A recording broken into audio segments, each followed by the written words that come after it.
for all of you that know what the experience of practicing miracles, but from time to time we encounter difficult people or people that are being difficult and wonder, well, how do I apply miracles when the other person's being really difficult? They're just determined to not to be difficult with things.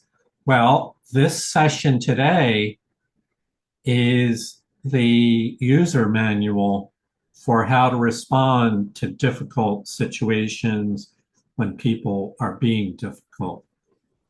And so it's the beginning of chapter 12 called the Judgment of the Holy Spirit. You know, the Holy Spirit does judge.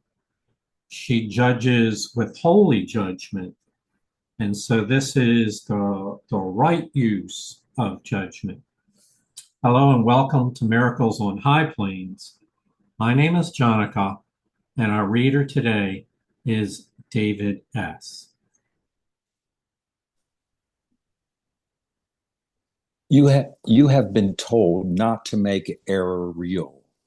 And the way to do this is very simple. If you want to believe in error, you would have to make it real because it is not true. But truth is real in its own right. And to believe in truth, you do not have to do anything. Understand that you do not respond to anything directly, but to your interpretation of it. Your interpretation thus becomes the justification for the response. That is why analyzing the motives of others is hazardous to you. If you decide that someone is really trying to attack you or desert you or enslave you, you will respond as if he had actually done so, having made his error real to you. To interpret error is to give it power. And having done this, you will overlook truth. Mm-hmm. So there's several ideas here which are fundamental to the laws of perception. And the one is making error real to your own mind. That is to say, your conscious mind turns towards the error and believes it to be true. We would call it giving your power to the belief that that error is real. And this is what results in the confused state. We've all done this. We all know what that feels like. It's giving away your power to the error. The consequence of that, when you make illusions real to your own mind, is it causes you to overlook the truth. And this insight right here is little known to psychologists, maybe philosophers too. They realize that when you go down the path of error, that it causes you to fall off the path of truth.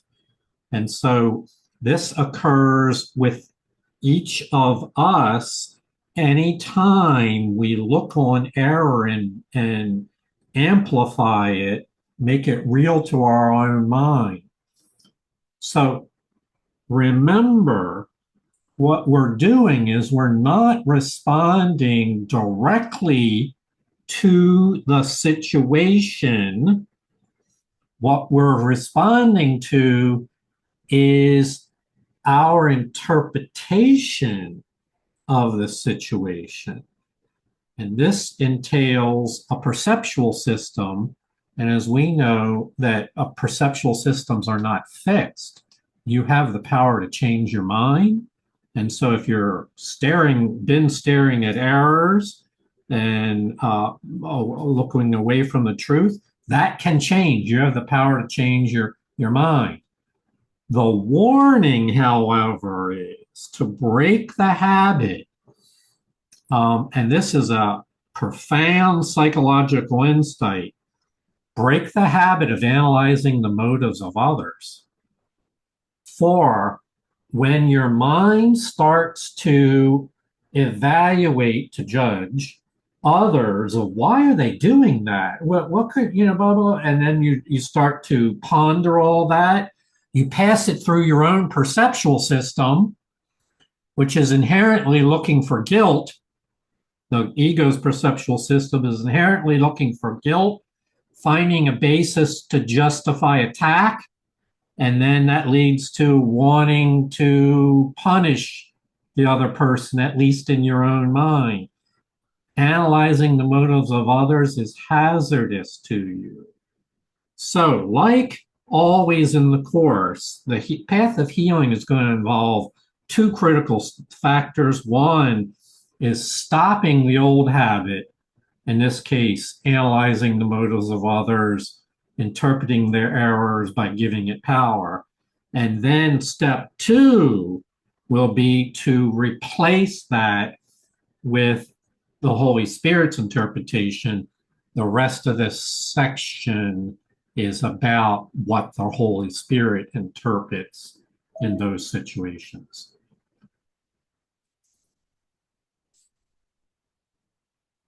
Can I comment for a second? Please. That first paragraph just jumped out at me like incredibly, because the beginning of the course like this is the undoing of our way of thinking and our way of interpreting what we think we perceive. And to me, this paragraph says it all. Everything that needs to be undone is my interpretation keeps me imprisoned. Yes. Because I don't know the truth. I only think I know the truth. And it's gone through the filter of my ego and my experiences. And that's a problem. Yeah. So I mean, this reading, that just jumped out at me very strongly. I wanted to just share that. Yeah. Yeah. Because I do that. That's how I get in trouble, particularly with Susie, when I interpret whatever she says or something. I put a motive behind it. I make up a whole story. I'm the director of the movie within my mind, which is not reality. Anyway. Director Thanks. of the movie in your mind. That's a very colorful illustration. It captures it well. Thank you, David. Mm-hmm. The analysis of ego motivation is very complicated, very obscuring, and never without your own ego involvement. The whole process represents a clear-cut attempt to demonstrate your own ability to understand what you perceive. This is shown by the fact that you react to your interpretations as if they were correct. You may then control your reactions behaviorally, but not emotionally. This would obviously be a split or an attack on the integrity of your mind, pitting one level within it against another. So this is a very interesting insight. You may decide to control your judgments against the other behaviorally, but you will not be able to control your reactions emotionally. So for me, I'll illustrate one form in which that shows up. If there's an encounter with someone and they do something that I really don't like, my ethics are I still try to be polite towards the person and not tell them what I think, not make this into a battle. So I behaviorally may be diplomatic towards that person, but my response to him is, this person, I want to get out of here. This is not a person I want to deal with. Like in a big party, you might look to see who else is in the room and walk away. So This is what we call splitting. Our emotions are doing one thing, our behaviors are doing another. This is obviously not an integration. This is an attack on the integrity of your mind, pitting one level against another. The reason we point this out is because in the human experience, this happens. I believe we've all had this happen before. And therefore, you want to recognize the problem of when you're splitting yourself, when your feelings are going one direction and your behaviors are going another, that is an indication that what you've done is used your own ability to interpret somebody else's situation. You've done it, you've been the director of the movie in your own mind, you've interpreted it according to your own thought system, and that itself is the error that we're looking to identify. David, you had your hand up. Thank you. Good morning, everyone. This really jumped out at me because this has been so important for my healing. It says here, you react to your interpretations as if they were correct. You may then control your reactions behaviorally, but not emotionally. This would obviously be a split or an attack on the integrity of your mind, hitting one level within it against another. I have had this conflict for decades, being drawn into legal things I didn't want to. So what I found is the only way I can, so it says here that I cannot control my emotional, bodily, or physical level of reactions. So it results in one level versus another level. You might say a lower level versus a higher level. And but it's really a physical. It's also identity confusion. But I can't, what I've come to realize is, sorry for this, I can't reconcile the differences on a physical plane. I have to turn to the Holy Spirit to recognize a higher, more eternal level of truth. Because on one plane, on a physical plane, somebody can be guilty, but from on another plane, a spiritual plane, they're completely innocent. And that's how God is going to greet all of us. We just made errors. They're innocent. We're in illusions. But I can exercise choice by choosing to shift from a bodily response to a mindal response by turning to the Holy Spirit all the time. And then I just, like it says, you don't have to do anything. Just turn to the Holy Spirit. And that's the choice I have to make. But I could never make that shift until I went from body to mind, because they're completely different realities on both sides. So that's really helped me. Thank you. Yeah, thank you for clarifying and pointing that out, David. They really are different mechanisms. And the way it feels when you're split this way across levels, pitting one level within another, it feels like inner conflict. And I point this out so that when you're experiencing it, recognize this is not natural. This is a sign that ego perception, we've given our power to ego perception, and that's the way it shows up. All right, we'll go on. Whoop.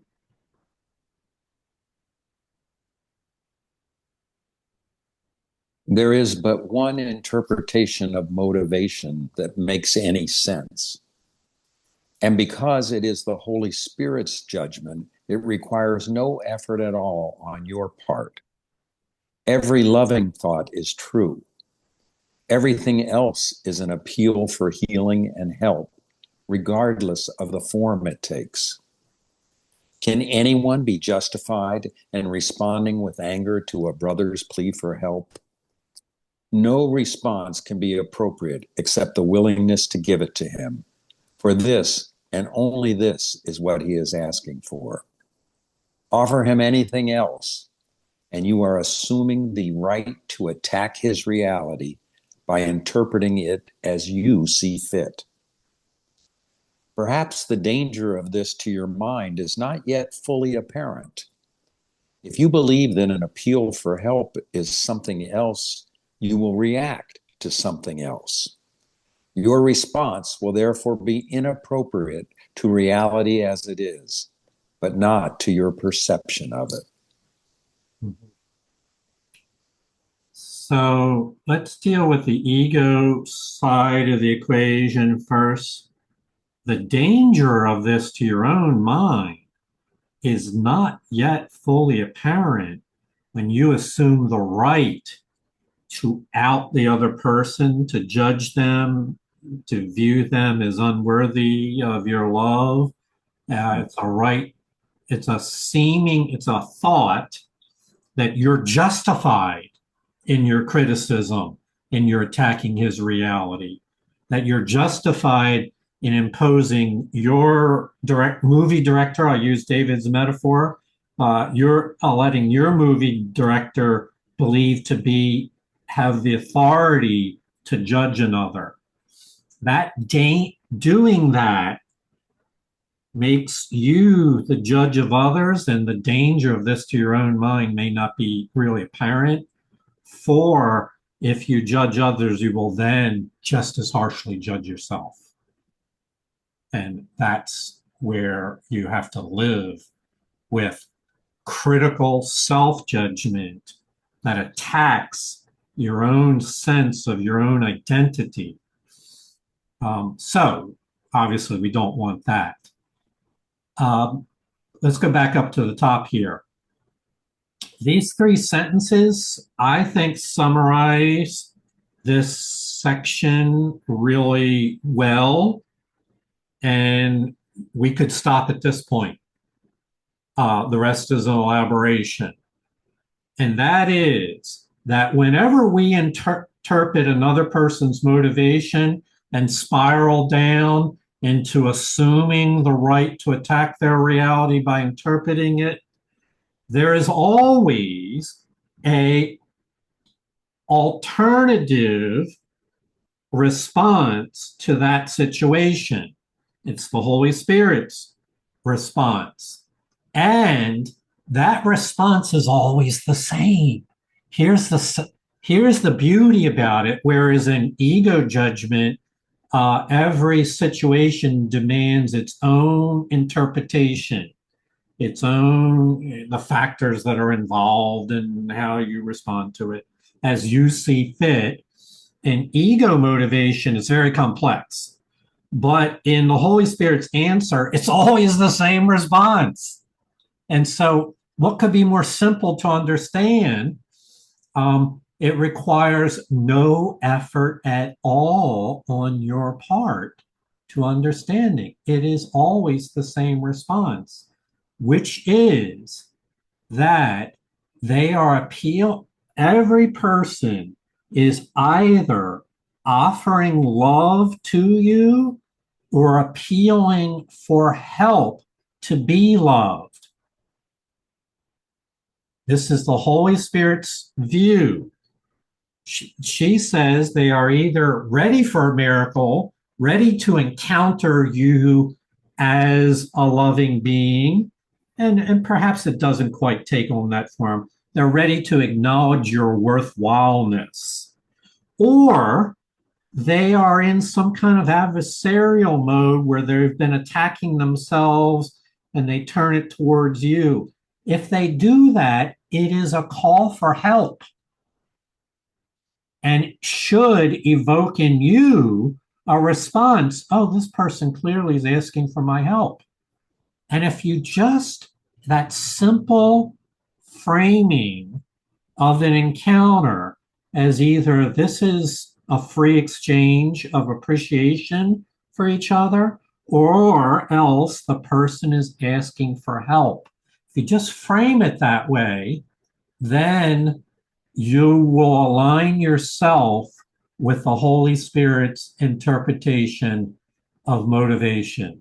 What is the person motivated by? They're either there to be loving and appreciative, or they're feeling a lack of love and wanting, and deep down inside, they want to be loved, they want to be helped. It just may not express itself that way. So, this is the formula. We'll elaborate on it in the rest of this reading, but that's the essence of it, the gist right there.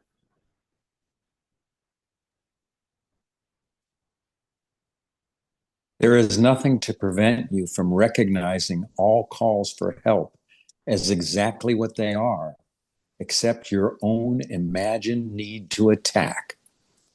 It is only this that makes you willing to engage in endless battles with reality, in which you deny the reality of the need for healing by making it unreal. You would not do this except for your unwillingness to accept reality as it is, and which you therefore withhold from yourself. So can I say something, John? Yeah, go ahead. I have a confession to make that happened to me earlier this morning.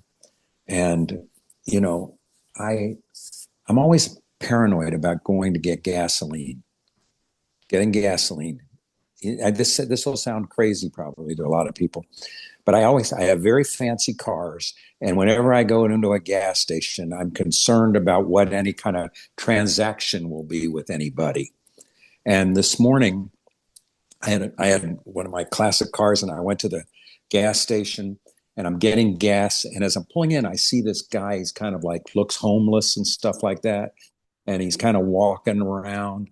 And as I'm getting gas, he comes up to me. He starts to come up to me, right?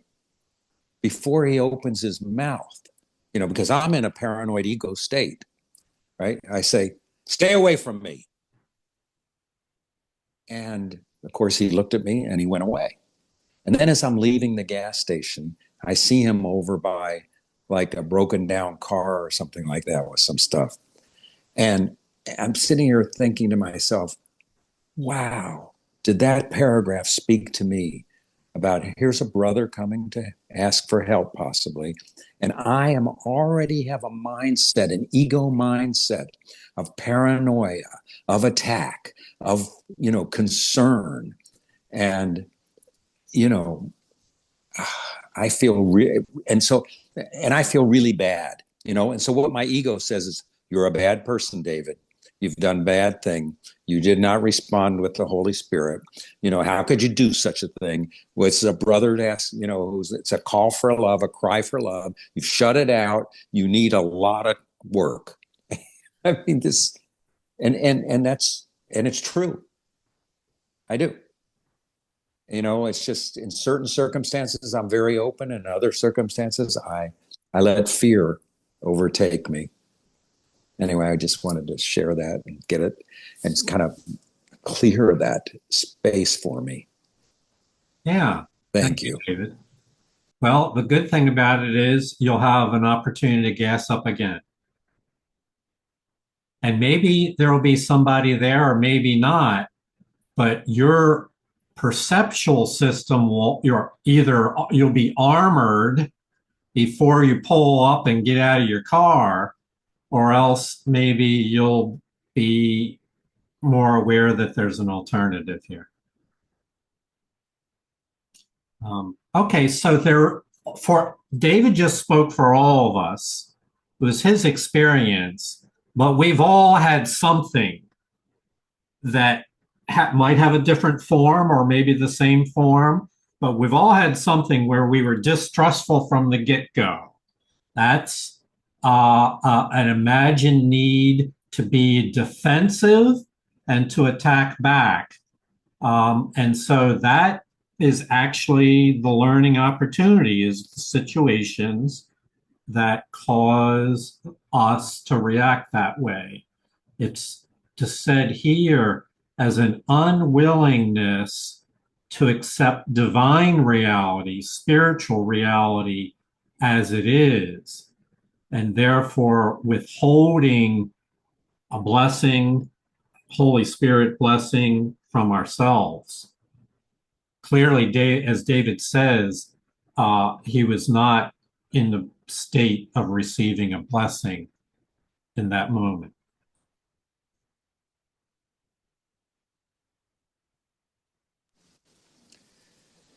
It is surely good advice to tell you not to judge what you do not understand.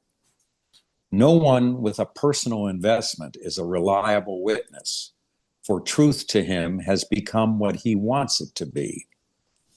If you are unwilling to perceive an appeal for help as what it is because you are unwilling to give help and to receive it.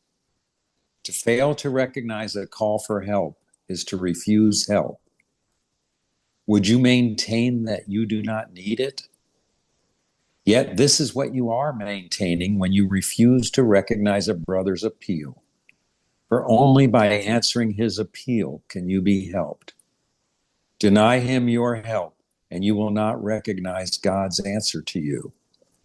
The Holy Spirit does not need your help in interpreting motivation, but you do need his. And talk about the next paragraph answering what I just talked about. Unbelievable. It is. So yes, we all walk into situations where we fail to recognize a call for help. So what about that? What are we to do? David's saying he was feeling guilty now about that. Well, how do we rebalance ourselves? And that is to look deeper. Why are we refusing to recognize a call for help? And it says, because we are refusing our own, we perceive, we're unwilling to give help and to receive it. So I'm not trying to use David as the example, but his framework for his story today is really useful here.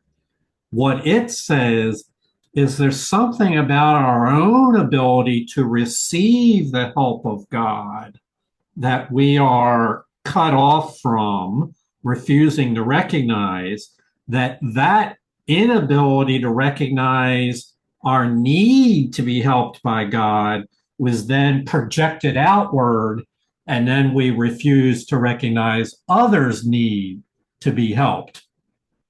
And so it's really deny him your help, and you will not recognize God's answer to you. I don't know that this statement is the perfect fit, but it comes close enough. There, but for the grace of God, go I. And I try not to analyze it too much, but it's an acknowledgement that we're all in this situation together. We all need help. We all need God's grace. And actually, I think that is really the best way to understand this. We are all in need of recognizing God's grace. And if we recognize it for ourselves, then clearly we can recognize that everyone else needs it as well, and thus be open to recognizing a call for help. And in this sense, a call for help, although it may be somebody needs to use your cell phone to make a phone call to have the mechanic or the pickup truck come, but it's underneath that on a spiritual plane, it's really a call for God's grace. Kim? Hi. I just wanted to share that I think boundaries are real important here in the context of what we're sharing about. Because, like, in the example that David gave, like, you know, for me, not out of fear, but just as a boundary, I would never let a man approach me at a gas pump. Do you understand what I'm saying? Like, that is just a boundary thing for me and a safety thing for me. Yes. So I look at it a little bit different. Yep. Not that I'm denying somebody any call for help, but for me, it's like a boundary. So maybe could also be a female, female, male, male thing. I don't know. Yeah. But like, I would stop that long before somebody was able actually to approach me at a gas pump. Yeah. Absolutely. I hear you, Kim, and I understand. But let's not get too caught up on the specifics of the situation and at a gas station and all. Let's say, Kim, this was of a family member and one who keeps coming back and asking for more and more and more. And we just like no longer want, I had this experience earlier in the week that I just didn't want to be bothered at that time, right? I didn't want to respond to a call for help. And so as in always in the Course of Miracles, it's not the form that a particular experience takes. It's the deep underlying principles, the content. And because the refusal to answer a call for help comes from the same error, whether it be a family member or a perfect stranger that you've never seen. And that is, if deny him help, and you will not recognize God's answer to you, you'll fail to it's about being cut off from your own realization that we all need God's grace to guide us in life. And there are no exceptions to that. So this is deeper than whatever surface level a situation may appear on. And trying to understand how it's deeper is the goal of our studies for this textbook. Only appreciation is an appropriate response to your brother. Gratitude is due him for both his loving thoughts and his appeals for help. For both are capable of bringing love into your awareness if you perceive them truly. And all your sense of strain comes from your attempts not to do just this. How simple, then, is God's plan for salvation? There is but one response to reality, for reality evokes no conflict at all. There is but one teacher of reality who understands what it is. He does not change his mind about reality because reality does not change. Although your interpretations of reality are meaningless in your divided state, his remain consistently true. He gives them to you because they are for you. Do not attempt to help a brother in your way, for you cannot help yourself. But hear his call for the help of God, and you will recognize your own need for the Father. Mm-hmm. So let's think of it according to the plan of peace and love. The ethos is that only appreciation is an appropriate response to your brother, regardless of the behaviors. That would be that we not go to judgment when they do something we don't care for. We're not selectively, but we're always in a state of recognizing that we are in this path of grace, walking the path of grace together.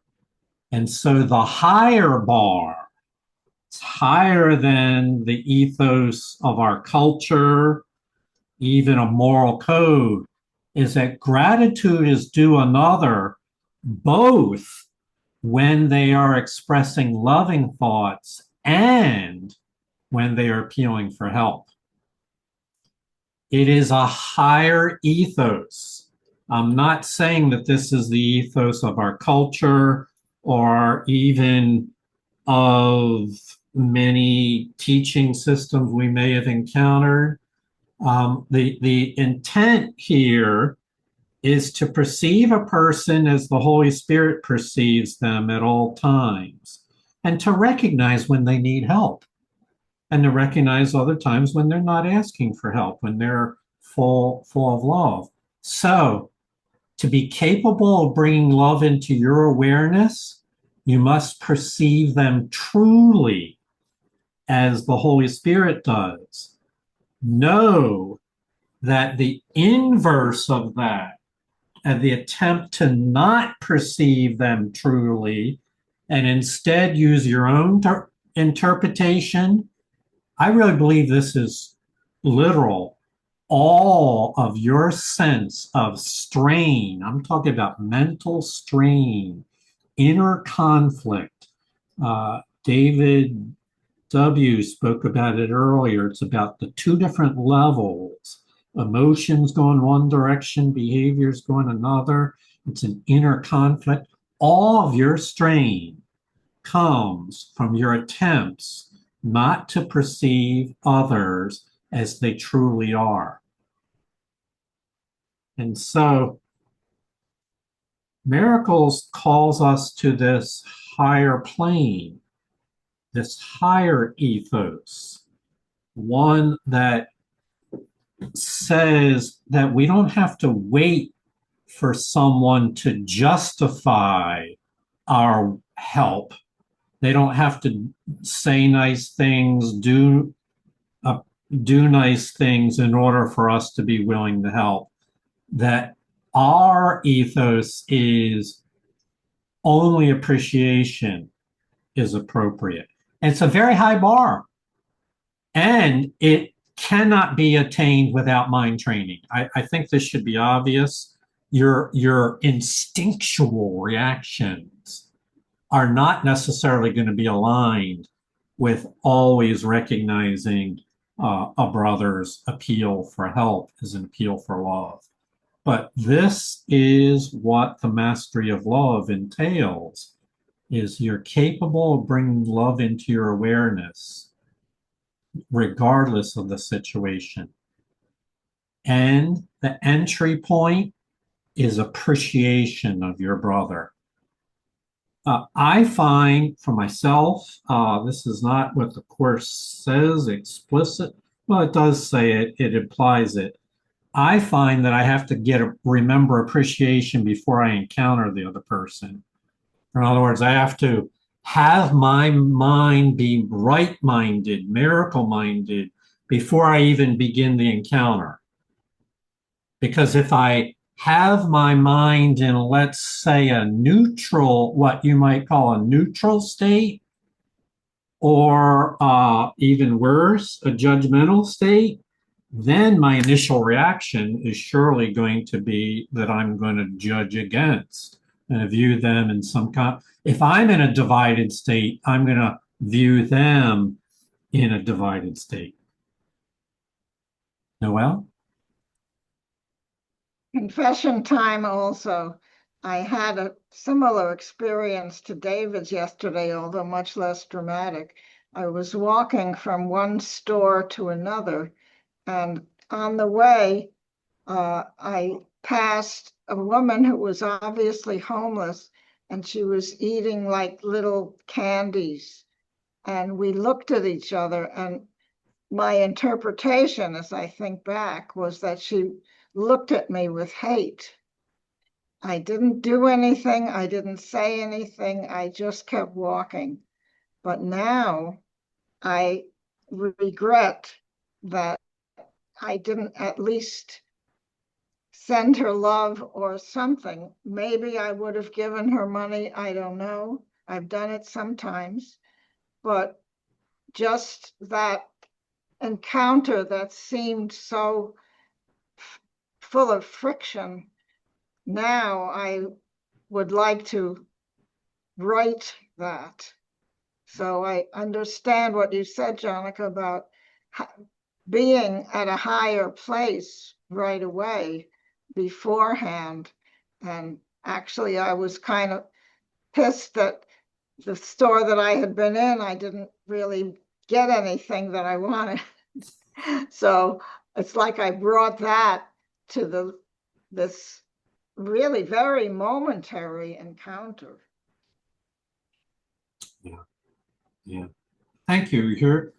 David, Noel, and everyone else, your sharing of your personal experiences that are speak right to this. I'm wondering if a response is going to be in the next paragraph. I mean, it wouldn't shock me anymore if it was in the next paragraph.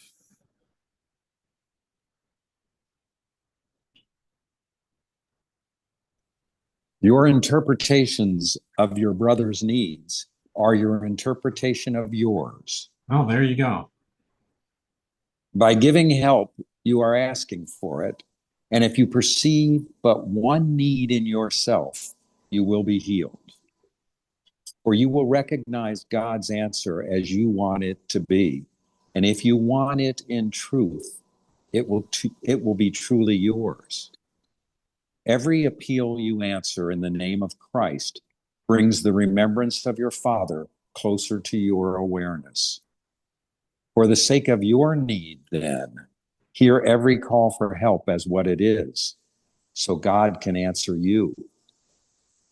By applying the Holy Spirit's interpretation of the reactions of others more and more consistently, you will gain an increasing awareness that His criteria are equally applicable to you. For to recognize fear is not enough to escape from it, although the recognition is necessary to demonstrate the need for escape. The Holy Spirit must still translate the fear into truth. Let's take this second part first, because this is part of the freedom from fear. The foundation for the Course in Miracles is how, because we all experience fear. David said he just experienced it. Noelle testified she experienced it just in the last 24 hours. We've all experienced fear. Now, the question is, how then, as a practitioner of miracles, do we respond to that? Well, recognition of the fear in our mind, that it wasn't the other person so much, it was our own fears that were causing our reaction. Recognizing fear is necessary, but is not enough. In management, we call it unnecessary, but an insufficient condition. More is needed. So it's not enough to recognize the fear in order to escape from it. What is also needed is the thought that replaces the fear, and that thought is not of our own making. That thought comes from a higher source, a holy source. It's really your higher mind. That is, then you're recognizing that within your soul there's a relationship to truth, and that source is what replaces the fear with an alternative. So again, it's always a two-step process. It's the undoing of what the ego makes, and it's a receiving of our gift. Second point, and I think this is so foundational, this attitude of needing to receive the gifts of God for ourselves, this is really where it's at. This has been identified in spiritual circles for centuries of time as called the via negativa, or the way of negation. In the past, it was the emptying of one's self of all of your sense of self-satisfaction and having answers, empty of that, and a readiness to receive what God gives us, to be, quote, poor in spirit so that you're teachable. And so it's the, if you perceive but one need in yourself, you will be healed. Nothing could be more central to this program than the recognition for the need of healing yourself. And once you've habituated to that attitude towards yourself, then it's natural to realize that we're all in the same boat. We're all in the same need for healing. We all need the grace of God. And therefore, many people you encounter are going to be calling for help for that. He's saying, they don't see clearly. They want to be healed, but they recognize that they haven't got it yet. Will? Hi, everybody. It's nice to be here. One of my reactions is this has certainly been a valuable addition to it, but the training that I've learned in AA has certainly moved me down this path that we discuss in here in a very valuable way. And one of the things that came to mind about this is, we don't always have the answer for things, for situations, for how we want to react to somebody else. And to me, that is part of letting go of the ego, because the ego always really wants to define everything. It always wants to put everything in a box. And maybe that's a protective mechanism, for ourselves when we encounter the unknown. But, if I see somebody that you see them all the time on the exits, you don't know whether they genuinely need help, whether they're supporting a behavior that's not good for them, whatever it is. I don't know. And so for me, in a lot of these situations, if I'm not really clear on what the response is or how I feel about it myself, then those are the times when I really kind of don't react and don't have a response to it. And for me, that's been giving me a lot of peace. Thanks. Thank you, Will. Okay, so the recognizing the one need in ourselves leads to a generalization that we are all in need of grace. And that's what this session is about, recognizing that everyone is either asking for help or has received the blessing and is ready to share it.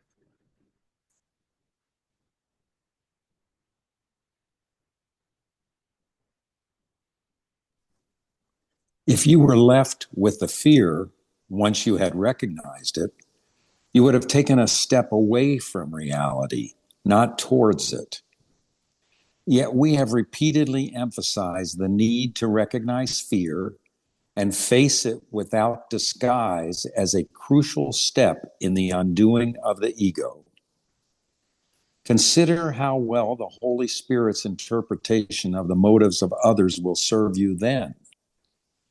Having taught you to accept only loving thoughts in others and to regard everything else as an appeal for help, he has taught you that fear itself is an appeal for help. This is what recognizing fear really means. If you do not protect it, he will reinterpret it. That is the ultimate value in learning to perceive attack as a call for love. We have already learned that fear and attack are inevitably associated. If only attack produces fear, and if you see attack as the call for help that it is, the unreality of fear must dawn on you. For fear is a call for love, an unconscious recognition of what has been denied. So this is really a deep dive on how we respond to fear in ourselves. And as we just read before, it's necessary to recognize the fear, but we have to go further than that. Because if we recognize the fear and we're just left with that thought and no other, then we would be oriented towards fear, not towards reality.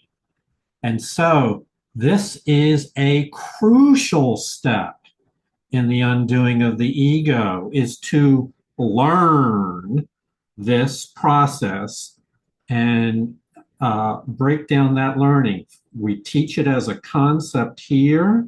Then you have to acquire the memory of this concept, that it's a two-step process involving recognition and then replacement. And then you have to practice that habit. Noel, when you pass person on the street, David, when someone comes, it has to be, this is a practice environment. And eventually that practice becomes your new default mode, your new habit. So that's how we go from a responding to fear as its own threat to changing our minds. This is about changing our minds, and then our behaviors will follow. Fear is always a call for help. I like to think of it as a call for help, love, and view everything as this lens. A person is either offering love or they're calling for love. And it's up to you to decide how you want the remainder of your life to be conducted. Noel? In that regard, as you said about habits, I want to address what Will said when he said, I didn't know what to do. So the habit and I don't do it all the time, but I wish I had yesterday, the habit is immediately to say, what should I do, Holy Spirit? And I always get answers, whatever the answer might be, whether it's to stop, say something, give something, or just go by and still project love to that person, whatever it might be. But to stop and ask, that's the habit I want to get into more. Yes. And again, I would emphasize that for me, being really orienting myself to a sense of purpose in advance, like before, like I'm going to a birthday party today, to orient myself to what is my purpose for being there? Am I just going there to celebrate the passing of another year? Or am I going there for a holy encounter? Am I going there to be helpful? To have a sense, this is rules for decisions, chapter 30 of the textbook of preparing oneself in advance. What is my intention? What am I doing with my time in any given experience? So, under this set of insights of the reinterpretation of the Holy Spirit, fear and things that revoke are really calls for love. Oh, here's the thing. Where is it? We've already learned. Fear and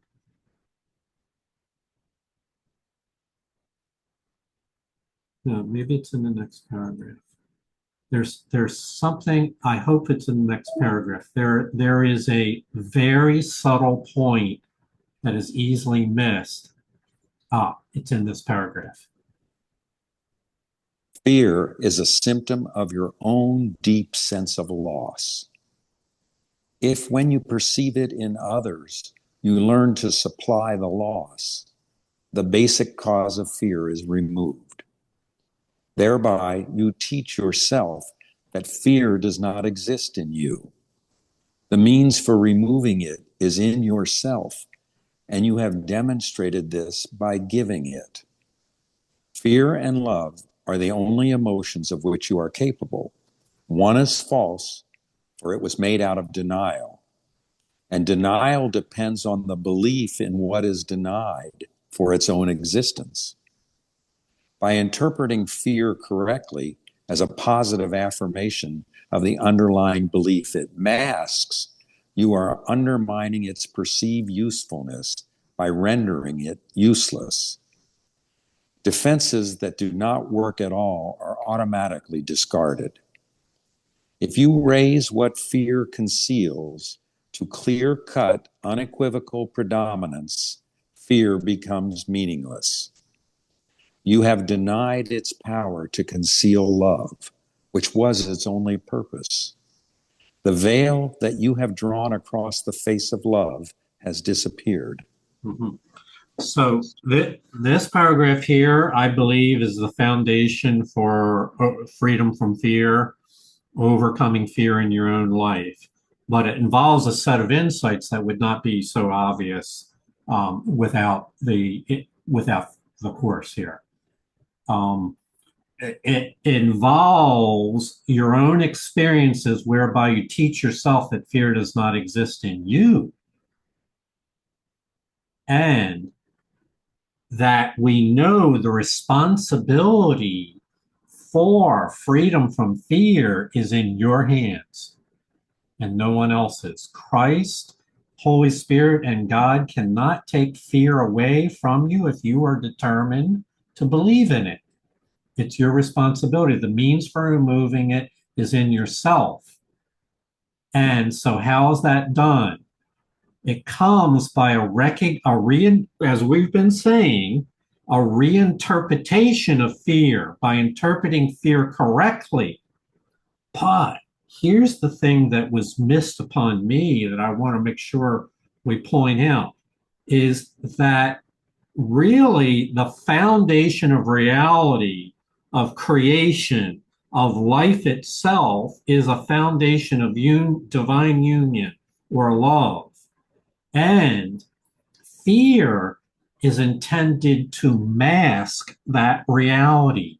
Fear conceals love. Fear conceals. So our role is to raise love into our awareness, to raise what fear conceals, which is love, to a clear-cut, unequivocal predominance. Only love is real. Love is the reality of the universe. When we say love, we mean divine union, union of all creation. When we raise it to predominance, fear has no place in a universe of divine love. You would have denied its power to oppose or conceal love, and thus the veil of fear, the darkness that you have drawn across your own face of love, will have disappeared. So, to simplify it again, the love has always been there, but our attention has been turned towards believing that fear was meaningful. Fear was powerful, and we had to be on guard for fear. We were fear oriented. So to free ourselves, we must recognize that illusion has been playing out, and we must be willing to remove it from ourselves. We already have the means to remove it. And the means to remove it is to raise love into our awareness as the dominant reality. And when you believe that, then by definition, fear has no meaning. You would have I like to use the word, you would have withdrawn your power from the belief in fear. You would have denied fear's power to conceal love. And thus, you would have freed yourself from fear. Okay. Susie, you had your hand up. Yeah, I had it's like you said, a huge awakening with this course, realizing that God would not remove my fear. And my prayers used to be, please take away my fear from X, Y, or Z. Then I came to understood that everything started in my mind with my thinking. And so my prayers are always help me change my thinking, help me replace my fear thoughts. One with the peace of God, or just, a miracle is a change in perception, a shift in my thinking, right? So what's so amazing about it is that sometimes I look back at some of the fears and I'm like, what was that all about? Like, it's like crazy, where it was so real for me, because our illusions are as real and their effects as the truth, right? And it was, for me, all about praying, recognizing what was in my mind, and just right fear just blocks love's awareness. So it was just praying and doing the lessons, as I always say, over and over and over again, and all through the day. I don't want that thought. Help me purify that thought, replace that thought, whatever. And so many of my fears are gone. And as I often share, nothing has changed in the exterior world. Nothing. It's all an inside job. That's all. I mean, I was a person with a lot of fears. You can ask David. And they just don't exist for me anymore. Most of them. And when fear comes up, I 100% know I'm trusting in an idol, or I'm thinking about an idol, or I'm in level confusion, and I know it's not real. So that in itself is amazing, because I always thought it was completely real. Yes. That's it. Yes. Thank you. David W., you had your hand up. Thank you for your patience. Wow. Wow. I think you're so correct, Jonica. This paragraph is so deep. I've been reading chapter 12 all week, and it's amazing. But I read fear and love are the only emotions of which you are capable. I really started thinking about that this whole week. And this whole course has me examining all my thoughts. So as soon as I go off track, I recognize myself. But this is an incredible path for me, because I'm just this week I became so aware of all these underlying, unconscious, ever-present fears that are ridiculous. Like even just going into a coffee shop, am I in the right place, or is just a constant? There's so much fear over nothing. So this is a pathway to forgiving my brother for me, because it helps me join with them, because I can see that everything that I perceived that was done against me was really them reacting out of fear, which is, I can understand. So I really started to think, it's so true. There's only love and fear. I'm either going to come in with my attention on those fearful things, or with nothing but love. Thank you. Thank you, David. All right, we need to wrap up here. You would look upon love, which is the world's reality. How could you do better than to recognize in every defense against it the underlying appeal for it?